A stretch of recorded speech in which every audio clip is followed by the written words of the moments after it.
ఒకసారి ఇలా పల్లీలతో masala vada curry try చేసి చూడండి. టేస్ట్ అయితే చాలా బాగుంటుంది. దీనికోసం ముందుగా మనం మసాలా వడలను ప్రిపేర్ చేసుకోవాలి. అలాగే పల్లీలను కూడా సాల్ట్ వేసి బాయిల్ చేసి పక్కన పెట్టుకోవాలి.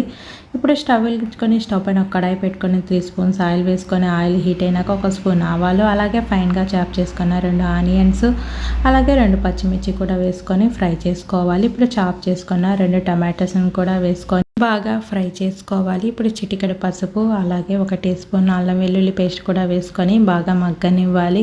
మనం ముందుగా బాయిల్ చేసుకున్న పల్లీలను కూడా వేసుకొని బాగా కలుపుకోవాలి. ఇప్పుడు చిన్న నిమ్మకాయ సైజ్ అంతా చింతపండుని తీసుకొని వాటర్లో నానబెట్టి చింతపండు రసం కూడా వేసుకోవాలి. తగినంత సాల్ట్, అలాగే మీ స్పైసెస్ తగ్గట్టు 1 teaspoon red chilli powder, అలాగే 1 టీ స్పూన్ ధనియా పౌడర్ వేసుకొని ఒక 2 నిమిషాలు కుక్ చేసుకోవాలి. తర్వాత ఇప్పుడు మసాలా వడలను కూడా యాడ్ చేసి 1 నిమిషం కుక్ చేసుకొని ఫైనల్గా కొత్తిమీర వేసుకొని స్టవ్ ఆపేసి టేస్టీగా ఉండే పల్లీలు మసాలా వడ కర్రీ రెడీ.